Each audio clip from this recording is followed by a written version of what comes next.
자, 안녕하세요. 인류 역사상 가장 성스러운 발자취와 함께하는 붓다술래에 오신 것을 환영합니다. 오늘 말씀드릴 얘기는 지난 시간에 이어서 부처님 열반제일 관련된 열반에 대한 말씀 올리도록 하겠습니다. 지금 이 그림에서 보시는 데가 열반당입니다. 열반당. 그래서 이제 팔종의 열반경에 부처님의 열반에 대한 거는 자세하게 나와 있고, 대승경전에서는 그게 이제 보통 소승경전의 팔종의 열반경에서는 한 7개월에서 6개월 정도의 긴 시간대를 얘기해요. 그래서 마지막 이제 어디로 가시고 맨 마지막에 바이샬리에서 안거하시고 내가 바이샬리를 보는 것이 이제 마지막일 것이다. 라고 말씀하시는 대목이라든가, 안 그러면 거기서 내가 3개월 뒤에 열반에 들겠다 라고 말씀하시고, 뭐 이런 대목들이 쭉 나오고, 맨 마지막에 이제 춘다 공양 이야기가 나옵니다. 춘다라고 하는 어떻게 보면 금세공업자. 그래서 이쪽에 가면 실제로 그 춘다 탑도 있고 그래요. 춘다 탑도 있고 그래요. 그래서 제가 어저께 열심히 또 춘다 탑을 찾았지만 탑이 어디 갔더라고, 사진이. 예전에 찍었던 것 같은데 어디 갔지? 그래가지고 그러면 제가 간절히 찾느냐? 사진 빼면 되죠. 굳이. 인생은 다 그런 거예요.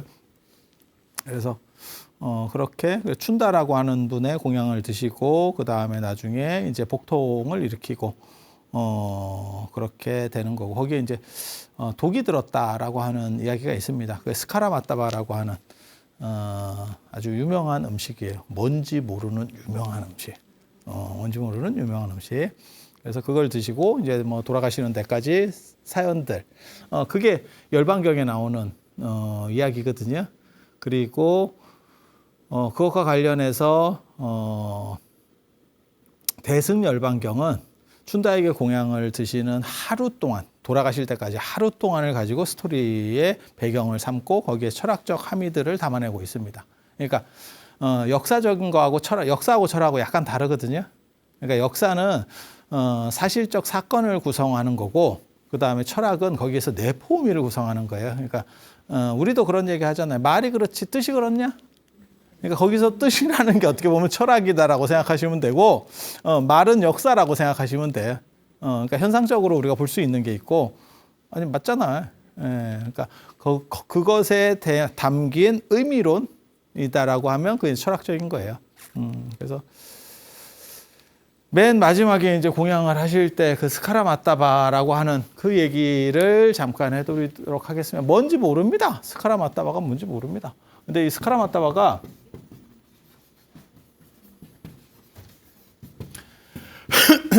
북방 불교 쪽, 그러니까 동아시아 불교 쪽으로 전수될 때는 전단양 버섯이라고 나와요. 춘다라고 하는 분이 공양을 올렸고, 이 춘다가 금세공업자라고 나옵니다. 그러니까 금세공업자니까 우리식으로 말하면 대장장이 플러스 물건까지 파는 금은방 겸업. 예전에는 이런 것들이 다 분리가 안 됐어요. 우리도 마찬가지잖아요. 조선시대 이러면 대장간에서 뭐 물건도 만들어주고 판매도 하고 이렇게 한 거지.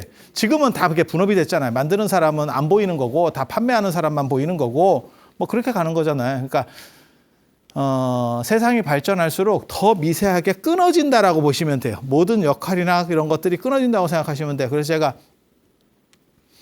전에 그런 말씀 드렸었는데, 못 사는 사람과 잘 사는 사람, 그 다음에 문화가 떨어지는 것과 이제 좀씩 올라가는 것의 가장 큰 차이점이 공간의 분리라고 하는 것이 있다.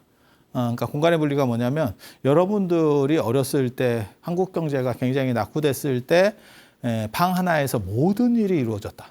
자고 먹고 공부하고 화투 치고 거기서 뭐 빨래도 개고 뭐 꼬매기도 하고 치고받고 싸우고 뭐 모든 것이 방 하나에서 이루어졌다. 그리고 비싼 집으로 갈수록 그 공간들이 분리되기 시작하더라. 그러니까 식당이 따로 있고 거실이 따로 있고 전부 분리가 되는 거죠. 그리고 더 잘 사는 집들은 이제 자는 방과 머무는 방도 구분이 되는 거죠. 침실이라는 개념이 또 분리가 되는 거죠. 그래서 그렇게 생각하시면 돼요. 그리고 그거는 식기도 마찬가지라더라. 그래서 식기가 단순할수록 약간 문화적으로 떨어지는 거고, 고등할수록 뭔가 많아. 그리고 쓸데없이 음식은 적은데 그릇은 계속 들락날락합니다. 비싼 집의 그의 특징입니다. 먹을 건 없는데 그릇만 왔다 갔다 하고 또 자꾸 잔소리를 해요. 옆에서 서가지고 이거는 뭐 뭘로 한 뭐고요. 뭐 저 궁금하지 않습니다. 양을 더 주세요. 그렇게 생각하시면 돼요. 그래서 분화되는 것들이 고등화의 산물이라더라. 라고 생각을 하시면 돼요. 그래서 춘다라고 하는 사람이 어느 정도 규모를 가진 그러니까는 대장간도 하고 플러스 그러니까는 뭐 동철에 대한 물건도 팔고 그 다음에 금이나 이런 것까지 같이 겸업을 해서 다 하는가 봐요. 어차피 뭐 쇠 불리는 사람들이 다 하는 거니까. 그래서 그런 사람. 그래서 이분이 마지막으로 부처님이 이렇게 움직이시는 거에서 마지막 공양을 올리셔요. 그게 최후의 공양이다라고 하는 거고, 그리고 거기에 이 스카라마타바라는 식재료가 들어가는데, 이거를 북방불교에서는 전단양 버섯인데, 이게 전단양 버섯 요리였고 거기에 독버섯이 들어갔다라고 해서 문제가 돼서 사람들에게 힘든 상황이 연출됐다. 라고 이야기가 나오는 거고, 남방불교에서는 저게 이제 약간 LA 갈비 느낌이지, 어린 돼지고기였다. 그러니까는 조그만 돼지, 부드러운 돼지고기 요리였었다. 그래서 이제 여기는 돼지고기요.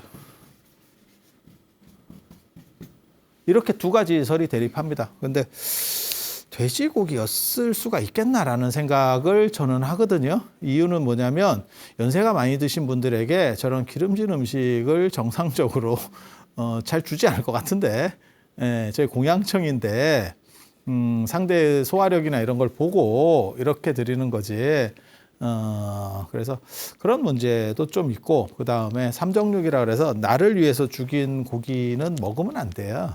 근데 저거는 공양청이니까 그 사람을 위해서 준비한 거잖아요. 여기서 그 사람이라는 게 누구냐면 부처님과 그 부처님을 시종하던 제자들이거든요. 그런 경우에는 저거는 고의적인 죽음의 고기이기 때문에 먹으면 안 돼요. 그러니까 예를 들어서 내가 탁발을 나갔는데 그 집에서 원래 고기 음식을 먹으려고 준비를 했다가 탕수육을 먹으려고 지금 준비를 했어. 그러다 탁발 나온 스님에게 그 탕수육을 줬어. 그건 먹어도 돼. 그거는 나를 위한 게 아니고 그분들이 드시려고 한 것 중에서 잉여분을 내가 받은 거니까. 그런데 공양청이라고 하는 거는 내가 한턱 내겠다고 내가 한 상 차린 거야. 근데 거기서는 의도된 고기지. 그러니까는 탁발에서 얻는 고기는 내가 의도한 게 아니고 그쪽에서 그냥 일부를 준 거기 때문에 그게 나 때문에 죽었다라고 말할 수가 없어. 나 때문에 그 요리가 성립됐다 말할 수 없어. 근데 공양청은 아니 그렇잖아. 그 사람을 위해서 준비했잖아. 그래서 이게 율장에서도 안 맞아요. 그리고 저런 식의 행동을 하면 그때 불교 안에서의 비판도 있을 수 있지만 다른 종교에서의 비판이라는 게 굉장히 커져요. 그래서 저게 아마 불가능했을 거다라고 생각을 하고, 저는 뭐라고 저걸 주장하냐면 돼지와 버섯을 연결시킬 수 있는 유일한 코드가 있습니다. 그게 돼지버섯이라고 하는 거거든요. 돼지버섯, 그게 송로버섯입니다. 트러플. 송로버섯은 그러니까 솔가지들 이렇게 그 침엽수잖아요. 거기에 이렇게 덮여 있는 대로 이렇게 조금씩 삐집고 올라오는 거잖아요. 근데 저 트러플이 비싼 이유는 걔는 땅에서 머리를 안 올라온다니까. 안 올라오니까 육안으로는 채취를 할 수가 없어요. 눈으로 봐서는. 그래서 그거를 돼지가 후각이 좋으니까, 돼지 코를 봐봐. 후각 좋게 생겼잖아. 그래서 돼지를 훈련시킨다니까. 그래서 돼지가 냄새를 맡고 거기를 파면 사람이 그걸 파서 채취하는 거예요. 그래서 그걸 돼지버섯이라고 하는 거예요. 그리고 송로버섯이 비싼 이유도 그런 이유 때문에 비싼 거예요. 채취가 용이하지 않아. 그래서 저런 기준에 왜 사람이 저게 어떤 음식인지 몰라. 이게 도대체 뭔지를 지금도 모르고 있는 거예요. 모르는데 한쪽에서는 버섯이라 그러고 한쪽에서는 그러니까 전단양 버섯은 아니에요. 전단양에서 나오는 버섯 갖고 요리를 했는데 여기에 독버섯이 들어갔다는 거니까.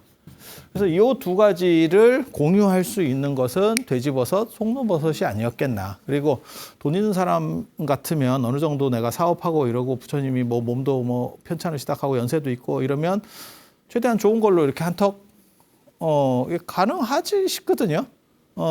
그래서 저게 이제 양쪽으로 갈라진 게 아니냐라고 우리 같은 사람이 주장하는 저만 주장합니다. 참고로 말씀드리면 저만 주장합니다. 저거 두 팀으로 해서 싸우고 있는 거고 그거에 공통점을 줬을 때 그게 송로버섯이다라고 저 같은 사람이 주장을 하고 있는 거예요. 여러분들이 웃지만 내가 얘기하는 게 정설이 된다. 지나봐. 지나봐. 이런 식으로 대립하고 있으면 정설된다. 정설된다. 그래서 송로버섯 가능성을 해버리면 이 돼지라는 명칭이 나옴에도 불구하고 이것이 고기를 벗어날 수 있고 버섯이라고 하는 것과도 합리적인 연관성이 유추될 수 있는 그래서 정합성이 굉장히 그리고 저기에 독버섯이 뭔가 뭐 아무튼 뭐 상태가 안 좋은 뭔가가 들어갔대. 그래서 부처님께서 저기서 공양을 드시고 나서 설사를 하게 된 거죠. 설사를 하고 저때 부처님이 저 음식에 문제가 있다는 걸 아셨다는 거예요. 그래서 뭐라고 얘기하냐면 음식이 딱 나오니까 뭐라고 말씀하시냐면 이 음식을 열애 말고 부처님 말고 소화할 수 있는 사람은 없다. 그래서 모든 제자는 먹지 마라 라고 얘기해요. 그러면 당신도 안 드시면 될 건데 라고 하지만 그래도 신심 있게 공양을 한 거고 저 사람은 죽이려고 넣은 게 아니고 지금 미필적으로 들어간 거잖아. 나는 잘하려고 했는데 쓸려 들어간 거야. 그러니까 준 사람 입장에서는 그렇게 지금 상황이 저기에 독버섯이 들어있는지 뭐 독한 요소가 들어있는지도 모르는 상황이고 그냥 나는 공양을 올렸는데 우리는 안 먹어요 라고 할 수가 없는 상황이어서 너네들은 먹지 마라. 다른 제자들은 먹지 마라. 이것은 소화시킬 수 있는 음식이 아니다. 그리고 당신 혼자 드셨고 당신이 혼자 드시고 난 뒤에 이제 설사를 했어. 설사를 해.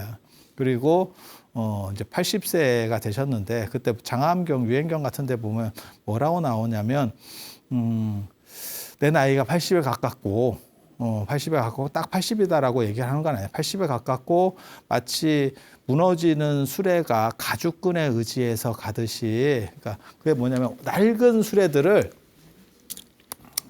수레바퀴가 이렇게 있으면 바퀴 만드는데 힘들어요. 이렇게 판자 붙이는 거는 상대적으로 쉽고 바퀴 만드는 게 힘들어. 그런데 이게 다 나무 바퀴이기 때문에 통나무를 쓰면 좀 이게 견고한데 무겁고 살을 쓰면 이게 파손이 되죠. 만드는 단가가 더 들고. 아니 그냥 생각을 해봐. 그래서 요게 이제 비포장도로 그다음에 돌길 이런 거를 가다 보면 이게 빠개집니다. 그러면 여기에 쇠퇴를 붙이는 경우도 있고 근데 쇠퇴를 붙인다라고 하는 거는 돈이 엄청 들기 때문에 아니 수레들 이렇게 보시면 지금도 쇠퇴 붙이는 경우들이 있어요. 여러분 어렸을 때 혹시 보신 기억 있으실 수도 있어요. 참고로 말씀드리면 저도 봤는데 놀랍게도 여러분들이 잘 못 보신 경우들도 있더라고. 저는 어렸을 때 저렇게 쇠퇴를 붙이는 경우가 있어요. 그걸 봤거든. 그런데 쇠퇴라고 하는 게 돈이 예전에는 그런 게 다 굉장한 고가입니다. 철이라고 하는 건 굉장한 고가. 그래서 여기를 뭘 붙이냐면 가죽끈으로다가 이걸 통여매요. 이게 버금버금하니까 가죽으로다가 해서 딱 묶어. 그러면 좀 더 쓸 수 있는 거야. 그러니까 재생 타이어 같은 느낌이지. 낡은 수레가 가죽끈에 의지해서 가듯이 나는 그렇게 나아가고 있다. 이렇게 얘기하거든. 그러니까 내가 지금 나이가 많아서 한 80에 가깝고 이러니까 힘들다라고 얘기하는 거예요. 근데 그냥 생각해 보면 저도 그런 얘기 하잖아. 나이를 먹어보니까 노예 고통이 무엇인지 알겠다. 그리고 환갑 넘은 분들은 다 존경해야겠다라는 생각이 든다. 존재만 가지고 존경이야. 왜? 힘들어. 힘들어. 뼈마디가 다 간절한 외침을 해. 그리고 감각기관이 더럽게 오류가 많아요. 뭐가 잘 안 보여. 참 슬픈 거예요. 참 슬픈 거예요. 그래서 내가 80에 가깝고 80이면 더 심하겠지. 그리고 그 당시 80이면 지금으로 치면 110, 120 이렇게 봐도 큰 문제는 없습니다. 그 당시 80이면. 지금 80하고는 지금 80은 괜찮아요. 그냥 까놓고 얘기해서 제가 어른들을 이렇게 많이 이렇게 뵌 바에 의하면 80대 중반 정도가 되면 굉장히 힘들어집니다. 그런데 80 초반까지는 뭐 잘 드시고 운동 잘 하신 분들은 괜찮아요. 괜찮아. 그런데 문제는 50부터 일으키더라는 거지. 50부터 일으켜서 괜찮다는 거지, 좋다는 건 아닙니다. 쓸 수 있는 거지, 좋은 건 아니야. 50부터 가기 시작한 거야. 50부터 가기 시작했고, 그게 한 30년 가더라고. 이렇게 꼬꾸라지는 기간이지. 그리고 80대 중반 넘어가면 완전히 꼬꾸라져요. 지금까지는 몰라. 앞으로 더 과학이 발전하고 뭐가 이렇게 하면 그게 90, 100까지 갈 수도 있을 거라고 생각을 해. 그래서 예전에 부처님께서 80이면 굉장한 거예요. 그렇게 해서 낡은 수레가 가죽끈에 의지해서 가듯이 나는 그렇게 가고 있다. 그 좀 멋있고 슬픈 얘기예요. 어렸을 때 그런 걸 읽으면 그게 좀 뭔가 전해지는 게 있어. 전해지는 게 있었어. 그래서 그런 상황에서 춘다의 마지막 공양에 독한 물질이 들어있다는 걸 아시고 제자들은 먹지 못하게 하고 당신만 드시고 그 다음에 설사가 됩니다. 그 모습을 보고 가뜩이나 연세도 많고 이렇게 하는데 이제 상태가 안 좋아진 거지. 그래서 춘다가 후회를 하게 되는 거예요. 내가 한 행동이 맞는가? 괜히 나댄 거 아닌가? 라고 하는 상황들이 벌어지죠. 그때 부처님께서 이미 춘다의 집을 떠났고 이렇게 가다가, 그러니까 춘다 집에서부터 벌써 조금 상태가 안 좋았어. 그리고 길을 떠나서 이제 부처님이 앉아 계시고 거기서 설사가 나고 몸이 이제 체력이 급격하게 떨어지는 거예요. 이게 반복된 설사 같아. 그래서 목이 마렵지. 이제 이게 밑으로 계속 나오니까 이제 목 마려운 거예요.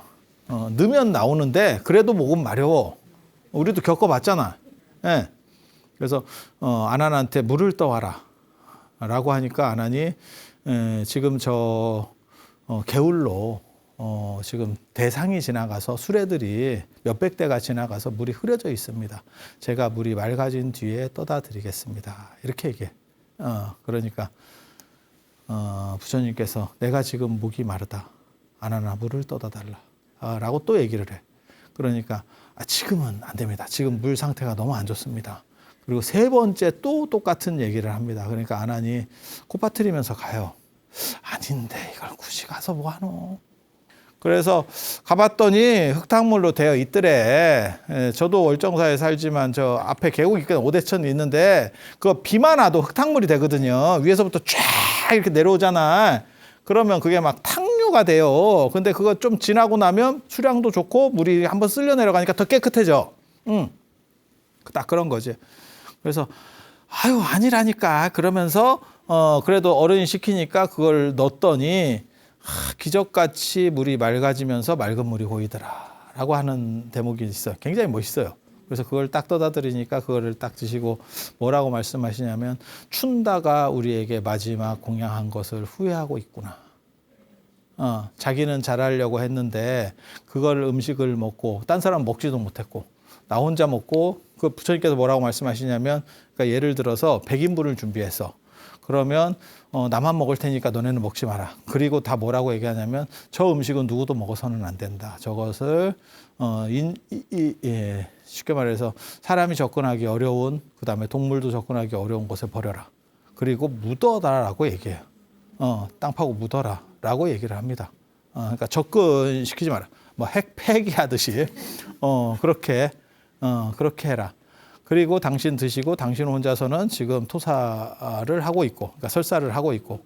그러니까 춘다 입장에서는 이게 뭐 하는 돈은 돈대로 버리고, 그다음에 또 부처님이 그렇게 편찮으시니까 그 기록에는 없는데 내가 그거는 눈에 보인다. 그때 스님들이 꼭 저런 거 준비해서 부처님이 저렇게 됐다고 또 옆에서 또 이제 또 한마디씩 했을 거야.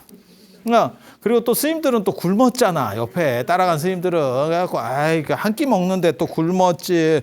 게다가 또 부처님은 또 설사하지. 그러니까, 꼭 춘다. 저게 또 나대가지고 말이야. 또 이런 얘기 분명히 하는 사람이 있었을 거야.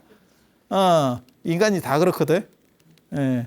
그래서 아마 그런 사건들이 벌어졌을 거고, 그게 춘다 귀에도 들어갔을 거고, 그러니까 춘다가, 좀 많이 기분이 언짢았대. 그래서 내가 개인이 쓸데없는 짓을 해서, 상황을 더 안 좋게 했구나. 라고 후회를 하고 있었대. 그때 부처님께서 뭐라고 말씀하시냐면, 춘다가 지금 후회를 하고 있으니까, 아나나 네가 가서 춘다를 위로해줘라. 춘다의 공양은 내가 깨달음을 얻기 전에 먹었던 수자타의 공양과 대등하다라고 얘기해라. 수자타의 공양을 내가 먹고 그 다음에 나는 붓다가에서 깨달음을 얻었고 지금 춘다의 공양을 마지막으로 쿠시나가라에서 열반에 들 것이다. 그 두 공양은 최고의 공양이고 같은 등급으로서 차등이 없다. 네가 가서 그렇게 얘기해라. 라고 해서 부처님 아난이 춘다에게 가서 그 얘기를 해줬더니 춘다가 기분이 좋아졌대. 그 얘기를 부처님이 그렇게 전해달라고 하니까 이게 마음이 풀린 거지. 마음이 풀린 거지. 그래서 제가 뭐라고 얘기를 하냐면 부처님이 돌아가시는 저 열반의 길이라는 게 알고 보면 주변 사람들을 마지막으로 위로하는 길이에요. 그래서 일반 사람은 죽어가면서 다른 사람의 위로를 듣고 잘 간 사람, 그걸 여거, 그러니까 완전하게 가는 사람은 가면서 사람들을 위로해 주면서 가요. 부족을 채워주면서 가요. 그게 큰 차이거든요.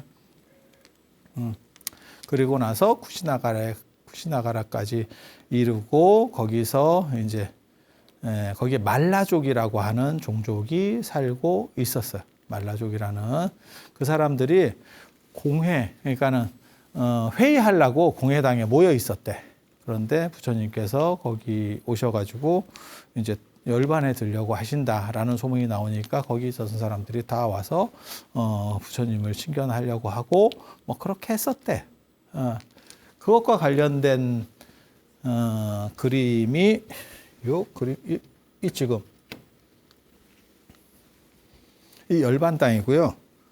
이제 이게 사라수입니다. 뭐 잘 안 보이시겠지만 사라쌍수 사이에서 돌아가셨다 이렇게 나오는데 그게 뭘 의미하는지 정확하게 잘 모르겠어요. 왜 하필 사라쌍수인가?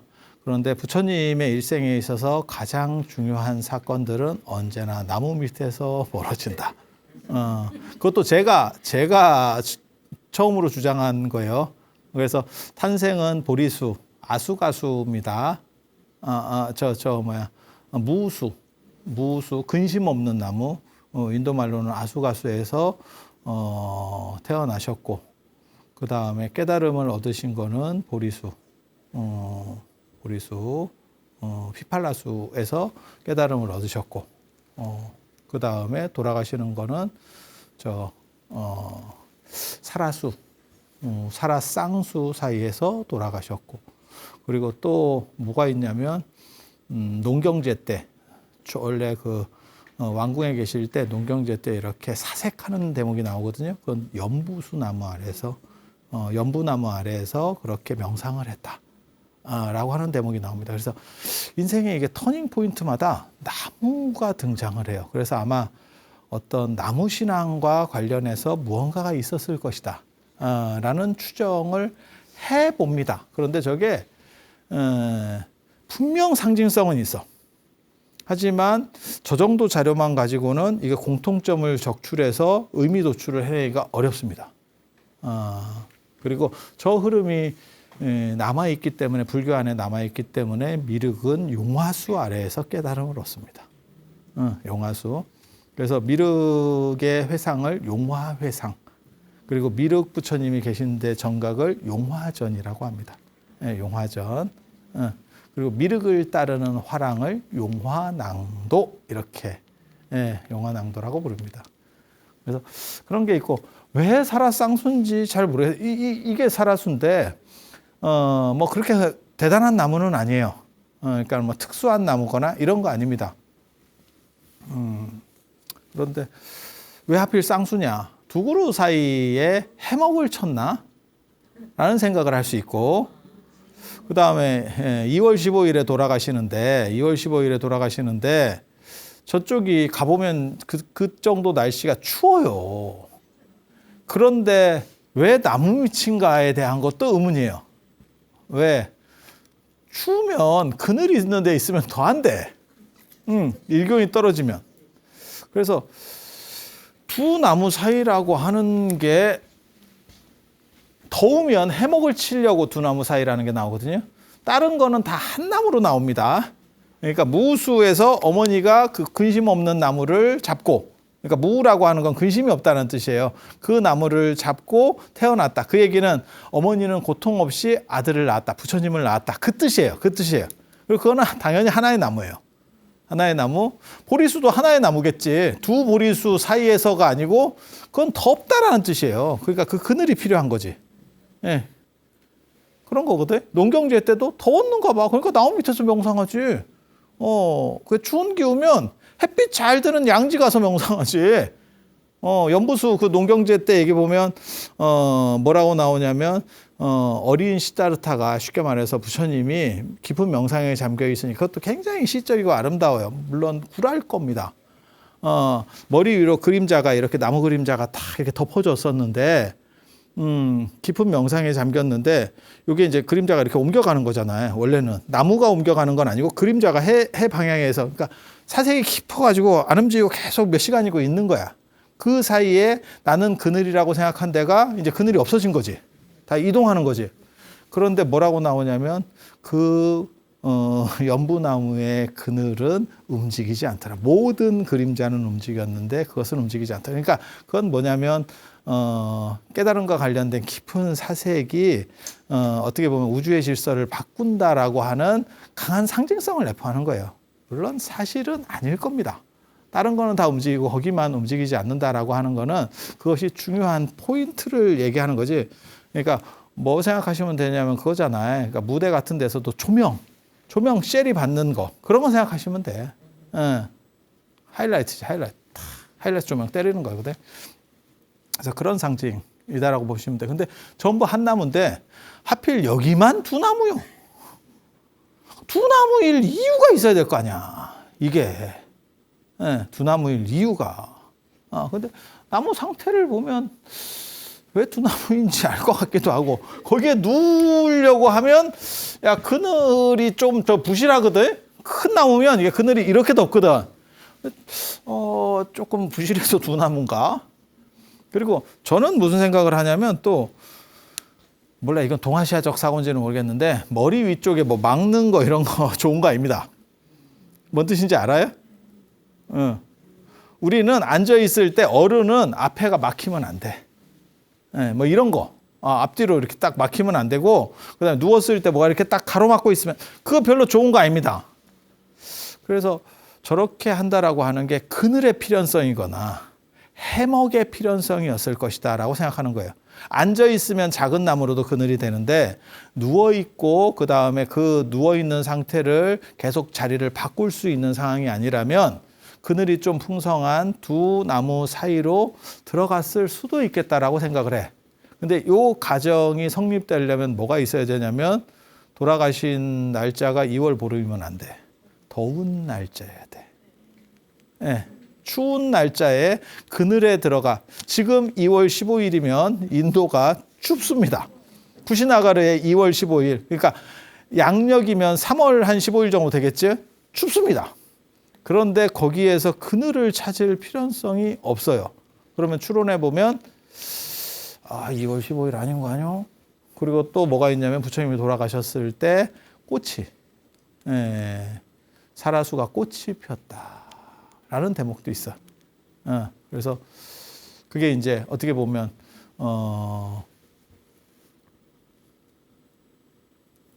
위로에 대한 어떻게 보면 돌아가신 거에 대한 추모의 의미거든요.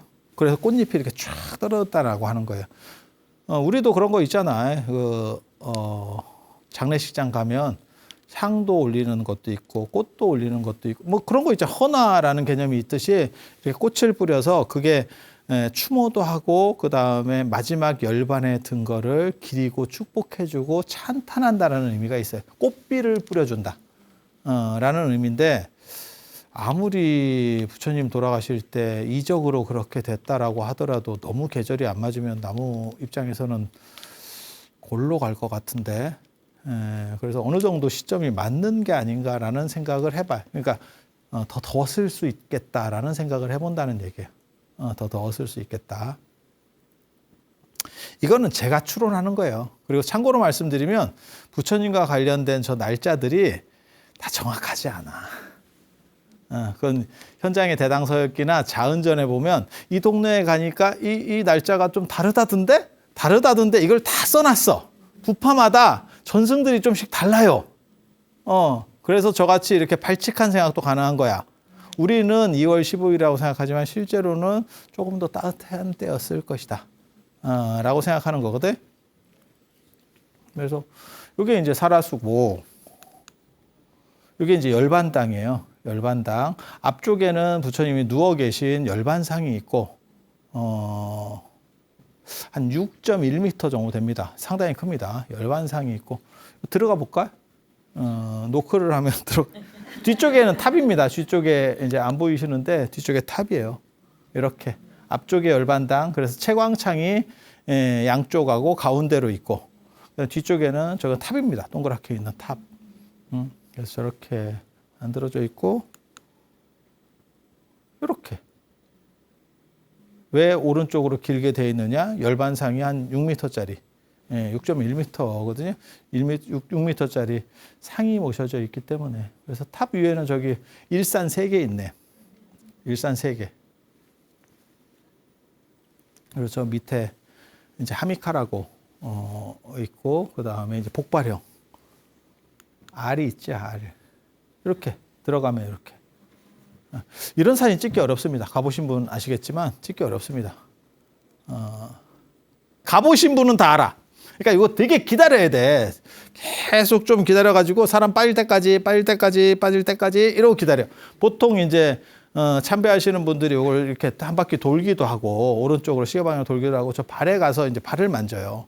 우리 같이 큰 스님은 발을 만질 수 있고, 이제 여러분들 같이 이렇게 좀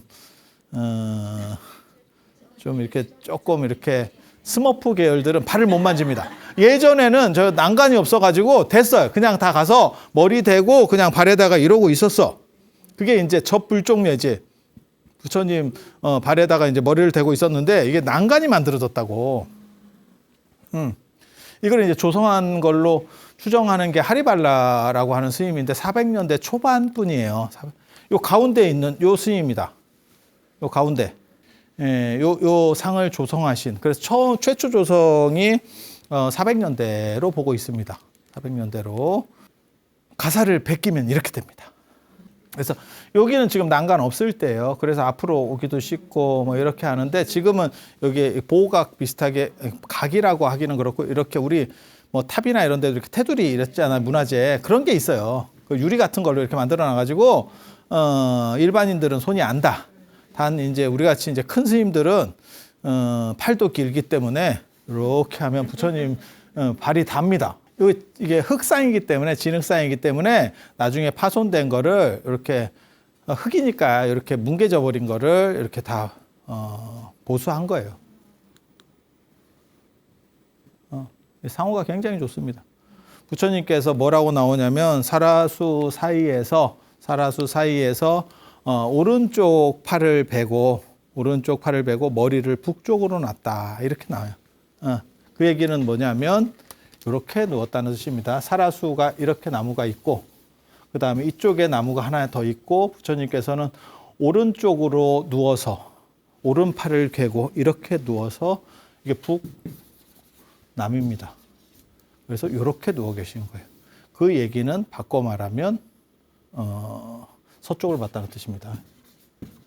옛날에 고은 선생은 이걸 뭐라고 얘기했냐면, 왜 하필 북쪽으로 머리를 뒀느냐? 그게 아마 고향을 생각한 게 아니냐라고 하는데 인도 사람은 뭐 그런 의미는 아니었을 거고 깨달음을 얻으실 때는 동쪽을 보고 앉아서 보리수에서 동쪽을 보고 깨달음을 얻고 출가할 때도 동쪽으로 나갑니다. 그게 이제 태양이 떠오른다라고 하는 거고 그 다음에 돌아가실 때는 오른쪽으로 이렇게 괴면 서쪽 그게 해가 지는 쪽입니다.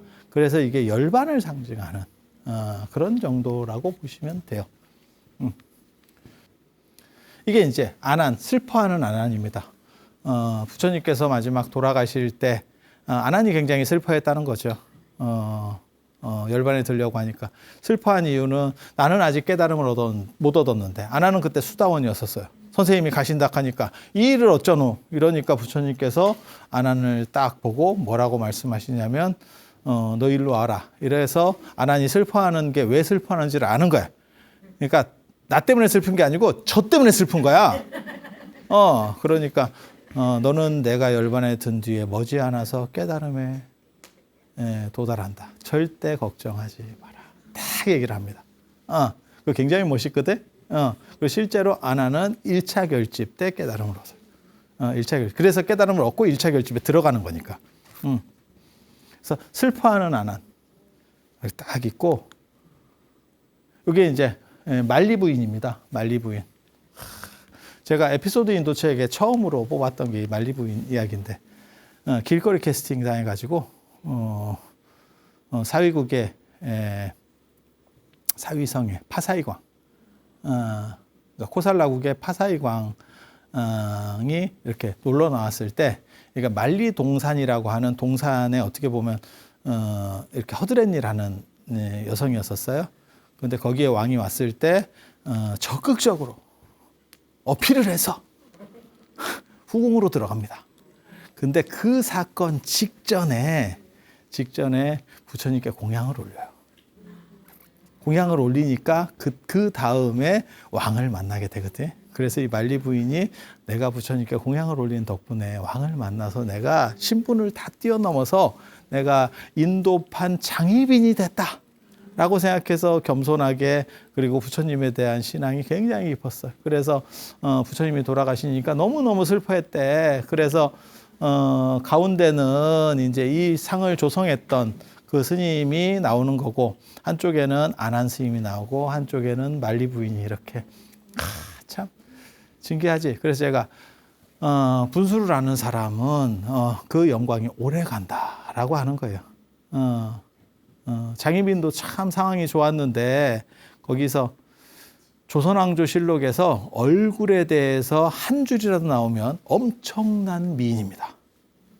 장희빈도 그렇게 나오거든요. 장희빈, 어우루동, 어우동, 그 다음에 뭐 패비운 씨 다 그런 인물에 대한 얘기가 나와요.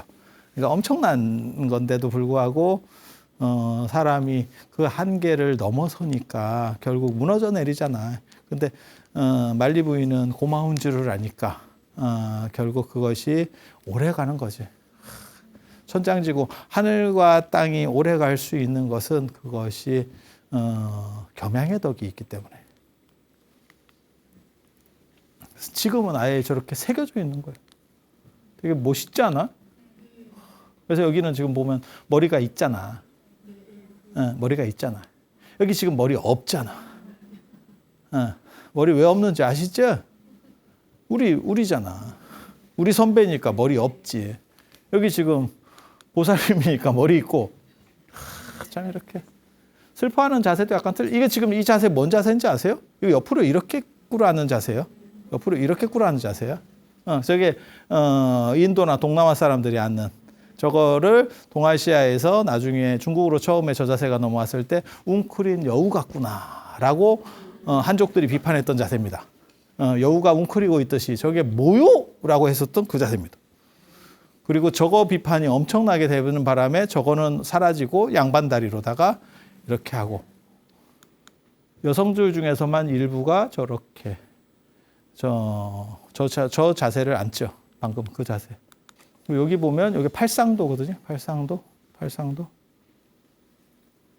그리고 팔상도에서 맨 밑에 보면 이렇게 두 나무가 이렇게 슬퍼해서 휘어서 부처님을 덮고 있고 주변에 이렇게 보살님들이나 안 그러면 제자들이나 신들이 쫙 둘러싸서 여기에 두 종류의 사람들이 있었대. 한 종류는 슬퍼하는 사람들, 그거는 깨달음을 아직 못 얻은 사람들. 깨달음을 얻은 제자들은 흔들림이 없이 그 감정을 추스리고 있더래. 감정으로부터 벗어나 있기 때문에.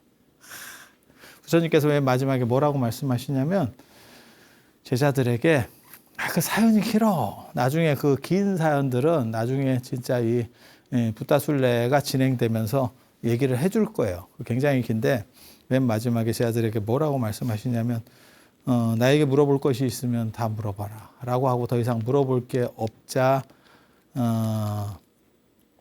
제가 그 구절 굉장히 좋아하거든요. 방일하지 마라. 쉽게 말해서 놀지 마라. 비구들이여 방일하지 마라. 나도 방일하지 않음으로써 스스로 정각에 이르렀나니 나의 모든 올바름도 다 노력해서 얻어진 것이다. 나의 깨달음이나 이런 것도 다 노력해서 얻어진 것이다. 그래서 너희들도 열심히 노력하면 반드시 나처럼 된다. 그게 인간 승리, 인간 평등, 인간 존중을 얘기하는 마지막 메시지예요. 그렇게 하면서 부처님께서 열반에 드시고 열반성에서 이렇게 중생들을 살펴주고 계시는 그런 상황들.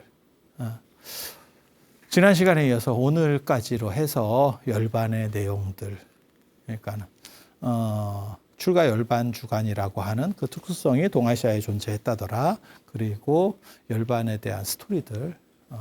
사실 열반에 대한 철학적인 부분들도 있어요. 그건 제가 전에 열반경 강의할 때 사실은 했었던 내용들도 있습니다. 그래서 그거를 얘기할 거리는 안 되는 것 같고 오늘은 열반 주간과 관련해서 그러니까 열반 제일과 관련된 이야기로 이렇게 두 편 전해드리고 다음 시간부터 붓다술래 본격적으로 부처님이 도대체 누군가? 이 양반 도대체 어디서 나왔나? 고타마는 뭐고 석가는 뭐고 이런 이야기들 가장 기본적인 것들 해드릴 수 있도록 하겠습니다. 자, 들어서 감사합니다.